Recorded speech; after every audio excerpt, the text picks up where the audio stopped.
Vamos a hablar de lo que está pasando en el mundo, en España, donde también hablábamos de Estados Unidos recién, pero las miradas son de preocupación, lo mismo que en Italia. ¿Cuál es la situación ahora, Gaby? Bueno, justamente la preocupación es muy grande porque a principios de esta semana las autoridades habían pensado que se había llegado a un techo y que todo lo que quedaba por ahora era bajar. De hecho, los primeros días de esta semana la cantidad de nuevos infectados y de fallecidos fue descendiendo, pero bueno, hoy volvió a subir.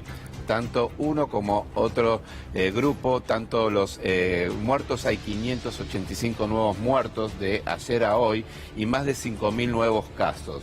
Estamos hablando de España, está con 188.000 casos. En este momento es el segundo país con más casos en el mundo, sí, después de los Estados Unidos, y casi 20.000 muertos. Es decir, es el tercer país con más fallecidos, viene Estados Unidos, Italia y después España. 47 millones de habitantes y una situación que, bueno, a veces lo compara el propio presidente, ¿no?, con la Argentina, pero respecto de las medidas de aislamiento, cuando las iniciaron, pero ellos presentaron casos un poquito antes, claro, y no se aislaron de manera tan rigurosa, ¿no?, porque ahora estos 188.000 infectados es la cifra que hay que mirar, a diferencia, bueno, de los casos en la República Argentina. Y hay un dato para tener en cuenta, porque hay mucha polémica con respecto a las cifras en España, porque, por ejemplo, muchos están denunciando que no se está tomando en cuenta a todos los ancianos que fallecieron en los geriátricos producto del coronavirus. Ayer hablábamos con un gerontólogo que nos decía, nos aclaraba algunas cosas que habían pasado y que se habían denunciado en los geriátricos, pero hay un subregistro muy importante allí. El cálculo extraoficial es que hubo 10.000 personas, 10.000 ancianos que murieron en esas residencias, ¿no? Y eso es lo que preocupa y mucho en una España que está todo el tiempo viendo cómo frena toda esta cuestión, pero también cómo sale el día después, ¿no? Mira, estamos en línea con Hernán Díaz, que es colega, está en Madrid. Hernán, ¿cómo estás? Aquí Gabriel Michi, Daniela Ballester y Antonio Fernández Llorente, te saludamos. Hola, buenas tardes desde Madrid, un gusto comunicarme con ustedes. Pero ¿cómo está el tema hoy en España? Algunas personas, algunos españoles han vuelto a trabajar, ¿no? Específicamente, ¿en qué actividad? Bueno, las 2 semanas anteriores solo habían podido estar realizándose las actividades esenciales. Esta semana han vuelto algunos sectores económicos, por ejemplo la construcción y algún sector de la industria que no estaba considerado esencial. Pero digamos que esta es una semana un poco rara, las muertes siguen siendo muchas todavía, cercanas entre los 500 y 600 todos los días de la semana, y había cierta expectativa en que durante esta semana bajaran, pero también es cierto que los epidemiólogos, los que más saben de este tema, dicen que en realidad esas cifras reflejan la situación epidemiológica de hace 2 o 3 semanas, que en los próximos días deberíamos ir viendo menos muertes, entre otras cosas también porque los hospitales están menos saturados que antes, hay menos personas en cuidados intensivos y menos personas en situaciones graves. Todavía queda un trecho largo para salir, y en principio lo que es la cuarentena para gran parte de la población va a continuar hasta el 10 de mayo.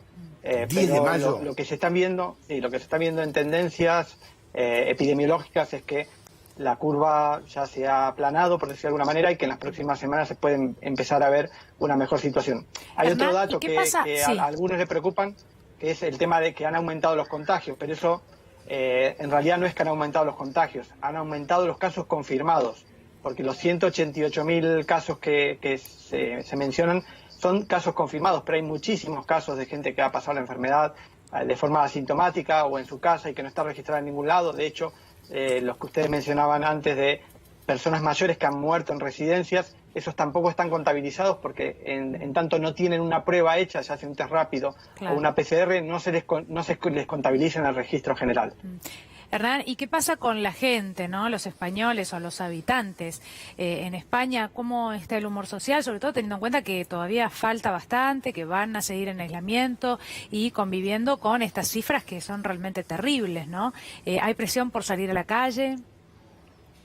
Bueno, hay más que presión, hay ganas de salir. Lo digo en mi caso, que somos una familia con 3 hijos, evidentemente llevamos más de un mes encerrados y tenemos ganas de salir, y parece que si las cosas van bien, puede que para principios de mayo nos dejen salir con ciertas restricciones, aunque sea un poco a la calle. Y después, obviamente, hay una gran preocupación por la situación económica y social.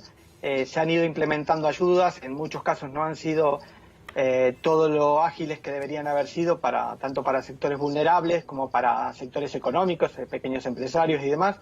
Y digamos que la preocupación está ahí, que esto no se puede extender muchísimo porque realmente el Estado por sí solo no puede sostener ayudas para todos y bueno, la preocupación es cómo poder salir de este aislamiento con cierta seguridad, sin saber todavía cuántos realmente han pasado la enfermedad, sin saber que si la inmunidad dura mucho tiempo o solo dura unos meses, bueno, con todas las incertidumbres que tiene esta pandemia y que se va aprendiendo día a día, ¿no?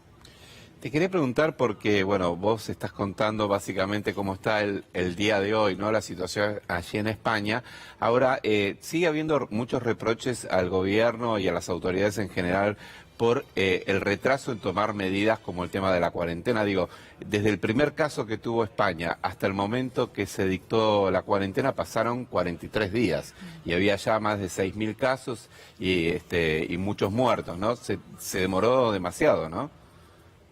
Sí, bueno, yo creo que aquí hay varias cosas. Hay una primera que es que aquello que no estás evaluando y no estás registrando es muy difícil de ver. Y más en este caso, esta pandemia. Había muchísimos casos asintomáticos, el virus estaba circulando por la sociedad y no se estaban haciendo los suficientes test, los suficientes diagnósticos como para detectarlo. Y eso ha sido un problema porque cuando se empezaron a hacer estaba muy expandida la enfermedad. Y digamos que en esta situación los reproches políticos son normales, pero creo que ningún partido político puede quedar exento porque hay algunos que gobiernan en el gobierno central, otros en los gobiernos autonómicos y todos, cuando se les preguntaba en febrero cómo veían esto, lo veían como un poco menos que una gripe, ¿sí? No le daban la relevancia que se le da ahora, habiendo visto lo que pasó después. Con lo cual aquí lo de los reproches yo creo que hay un poco también de buscar rédito político en una situación que es horrible y al mismo tiempo hay un cierto esfuerzo del gobierno central por llamar a unos nuevos pactos de la Moncloa, que es, digamos, en este caso están tratando de hablar de un pacto de reconstrucción social y económica que el país va a necesitar y bueno, hay cierto rechazo todavía, cierta reticencia por el principal partido de la oposición, pero está claro que más allá de los juegos que hagan ahora políticamente, van a tener que sentarse a hablar y van a tener que buscar soluciones en conjunto, porque este va a ser un problema que vamos a arrastrar durante muchos años en lo sanitario y seguramente en lo económico también y en lo social. Entonces, todas las soluciones que se tengan que buscar tendrán que buscarse de forma consensuada entre los partidos políticos, los sindicatos, el sector empresarial, porque digamos que es una crisis de gran profundidad para todo el país. En este plano, digamos, las mezquindades políticas, hay que decirlo, están a la orden del día, ¿no? Porque, por ejemplo, el otro día charlábamos, ¿no? Esta decisión que había tomado el gobierno español de aprobar a los alumnos, digamos, ya estaban terminando, ¿no? El año, y que ahora las comunidades autonómicas que están gobernadas por el PP rechazan esa postura, ¿no? Sí, no es solo las del PP, es cierto que bueno, hay una indicación del Ministerio, aquí está descentralizado todo lo que es el sistema educativo, también el sistema sanitario, bueno, funciona muy parecido a como está en Argentina, y hay ciertas competencias que tienen lo que serían las provincias allá, aquí las comunidades autónomas, y que hay comunidades que las quieren hacer valer, ¿sí? Por ejemplo, el País Vasco, que ahí no es una reivindicación por ser la oposición, sino pues una cuestión más nacionalista, y que ellos dicen, bueno, vale con que sean estas las recomendaciones que ustedes nos dan, pero la decisión la vamos a tomar nosotros y las condiciones para pasar de curso o no pasar de curso la vamos a definir nosotros.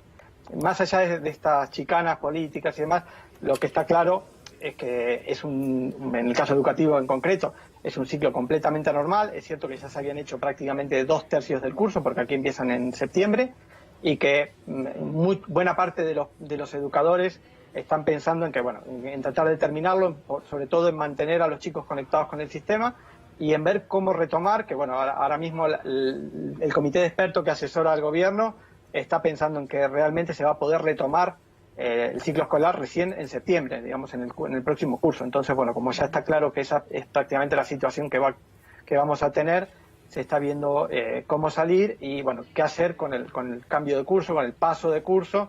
Pero bueno, digamos que lo que lo vivimos desde el rol de padres nos parece una cuestión totalmente menor, porque lo que nos preocupa es poder salir de esta situación que tenemos a nivel sanitario y que este encierro de tanto tiempo, tan prolongado en el tiempo, no afecte tanto emocionalmente a los chicos, ¿no? Hernán, muchas gracias por hablar con nosotros.